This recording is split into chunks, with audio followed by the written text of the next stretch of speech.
Assalamualaikum warahmatullahi wabarakatuh. Selamat pagi anak-anak. Bagaimana kabarnya kalian semua? Semoga semuanya dalam keadaan sehat walafiat dan selalu dalam lindungan Allah Subhanahu wa taala, agar kita semua dimudahkan di dalam belajar dan menuntut ilmu.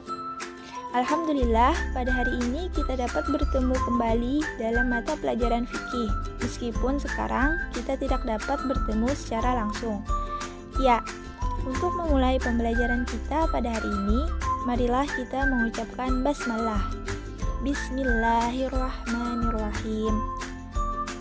Sebelumnya, jangan lupa absen ya di Google Classroom sebagai tanda kehadiran kalian pada hari ini. Pada pembahasan hari ini, kita akan melanjutkan pembahasan tentang ketentuan menyembelih hewan, yaitu kita akan membahas tentang kewajiban dalam menyembelih, hal-hal yang disunahkan dalam menyembelih, hal-hal yang dimakruhkan dalam menyembelih, kemudian tata cara penyembelihan hewan dan hikmah penyembelihan hewan. Yang pertama yaitu kewajiban dalam menyembelih. Kewajiban itu artinya adalah hal-hal yang harus dilakukan pada saat menyembelih, yaitu yang pertama, hendaknya hewan itu dipotong atau disembelih pada pangkal leher di bagian tenggorokan bagian bawah leher. Yang kedua, memotong bagian tenggorokan hewan, yaitu jalan pernapasan. Yang ketiga, memotong kerongkongan, yaitu jalur makanan dan minuman dari leher hingga ke lambung. Yang keempat, memotong 2 buah urat nadi hewan itu, kiri dan kanannya, yang berada di lipatan leher. Yang kelima, saat menyembelih menyebut asma Allah, menyebut Bismillahirrahmanirrahim. Kemudian, ada hal-hal yang disunahkan di dalam menyembelih. Nah, jadi di dalam menyembelih ada beberapa hal yang disunahkan, yaitu yang pertama, hendaknya hewan dihadapkan ke arah kiblat. Yang kedua, menyembelih pada bagian pangkal leher hewan, terutama apabila hewannya berleher panjang. Yang ketiga, menajamkan alat yang digunakan untuk menyembelih agar dapat mengurangi kadar sakitnya. Yang keempat, rusuk kiri hewan yang akan disembelih terletak di sebelah bawah, sehingga akan mudah bagi orang yang menyembelihnya. Yang kelima, sebelum menyembelih hendaknya membaca basmalah, karena penyembelihan yang tidak menyebut nama Allah akan dapat mengubah hukum daging hewan menjadi haram. Yang keenam, membaca salawat kepada Nabi Shallallahu Alaihi Wasallam. Allahumma salli ala Sayyidina Muhammad wa ala ali Sayyidina Muhammad. Yang ketujuh, mempercepat proses penyembelihan agar hewan tidak tersiksa. Yang kedelapan, memperlakukan hewan dengan baik ketika proses awal sampai akhir penyembelihan. Kemudian ada hal-hal yang dimakruhkan di dalam menyembelih. Hal-hal yang dimakruhkan itu harusnya tidak dilakukan pada saat menyembelih hewan, yaitu yang pertama, memotong hingga leher hewan terputus. Nah, jadi dalam menyembelih itu jangan sampai leher hewan itu terputus, cukup memutus pada jalur pernapasan dan memotong kerongkongannya serta memotong 2 buah urat nadi hewan itu, yaitu kiri dan kanannya. Yang kedua, menyembelih dengan alat yang tumpul. Jadi menyembelih itu hendaknya menggunakan alat yang tajam. Yang ketiga, memukul atau menyiksa hewan yang akan disembelih. Yang keempat, hanya memotong kerongkongan dan tenggorokan. Yang kelima, menguliti hewan sebelum binatang itu benar-benar mati. Kemudian tata cara penyembelihan hewan. Ada 2 cara penyembelihan hewan, yaitu dengan cara tradisional dan mekanik.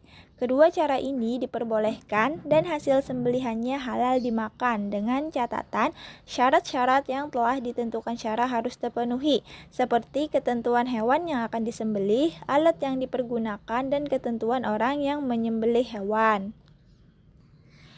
Penyembelihan hewan secara tradisional. Adapun tata cara atau urutan pelaksanaan penyembelihan hewan secara tradisional, yaitu yang pertama, menyiapkan terlebih dahulu lubang penampungan darah. Yang kedua, peralatan yang akan digunakan untuk menyembelih hewan disiapkan terlebih dahulu.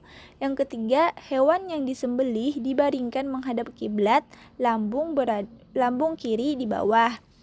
Yang keempat, leher hewan yang akan disembelih dipegang kuat-kuat atau diikat. Kepalanya ditekan ke bawah agar tanduknya menancap ke tanah. Yang kelima, mengucapkan basmalah dan salawat Nabi. Kemudian alat penyembelihan digoreskan pada leher hewan yang disembelih sehingga memutuskan jalan makan, minum, napas, serta urat nadi kanan dan kiri pada leher hewan. Yang ketujuh, kemudian dibiarkan hewan yang sudah disembelih tersebut hingga mati. Nah, itu tadi tata cara penyembelihan hewan secara tradisional. Kemudian ada penyembelihan hewan secara mekanik. Tata caranya yaitu mempersiapkan peralatan terlebih dahulu.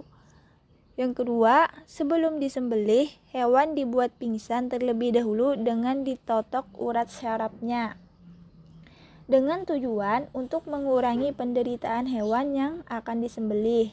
Yang ketiga, pisau atau alat penyembelih digerakkan oleh mesin. Yang keempat, dengan mengucapkan basmalah, hewan yang telah pingsan tersebut disembelih dengan alat penyembelihan yang sudah dipersiapkan sebelumnya. Yang kelima, setelah hewan dipotong dan darahnya berhenti mengalir, barulah dikuliti dan dikeluarkan isi perutnya. Setelah itu, baru dagingnya dipotong-potong sesuai kebutuhan. Nah, jadi tujuan penyembelihan hewan dengan sistem mekanik yaitu yang pertama untuk memperoleh daging yang bersih dan bermutu baik. Yang kedua, mempercepat waktu pemotongan. Yang ketiga, menghemat biaya pemotongan. Dan yang keempat, meningkatkan ketertiban keamanan pemotongan hewan. Penyembelihan hewan dengan alat mekanik diperbolehkan dan halal dagingnya asalkan memenuhi persyaratan dalam penyembelihan. Berikutnya ada hikmah penyembelihan hewan. Adapun hikmah dalam penyembelihan hewan yaitu yang pertama, sebagai seorang muslim akan terhindar dari perbuatan menyiksa hewan. Yang kedua, dapat mengkonsumsi daging yang sehat karena hewan yang disembelih dengan benar akan terkuras darahnya. Yang ketiga, menambah keimanan kepada Allah Subhanahu wa taala. Yang keempat, dengan penyembelihan yang benar berarti telah membuktikan ketaatan kepada Allah Subhanahu wa taala. Yang kelima, telah melaksanakan perintah Allah Subhanahu wa taala dengan menyayangi hewan baik ketika masih hidup maupun saat hendak dikonsumsi.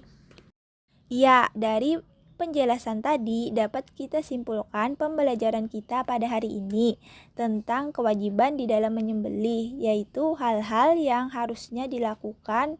Yang kedua, tentang hal-hal yang disunahkan di dalam menyembelih, yaitu hal-hal yang sebaiknya kita lakukan pada saat penyembelihan. Yang ketiga, hal-hal yang dimakruhkan di dalam menyembelih, yaitu hal-hal yang seharusnya tidak kita lakukan pada saat menyembelih.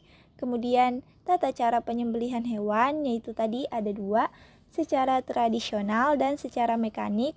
Kemudian, hikmah penyembelihan hewan. Nah, demikianlah pembelajaran kita pada hari ini. Semoga apa yang kita pelajari pada hari ini dapat memberikan manfaat. Wabillahi taufiq wal hidayah. Wassalamualaikum warahmatullahi wabarakatuh.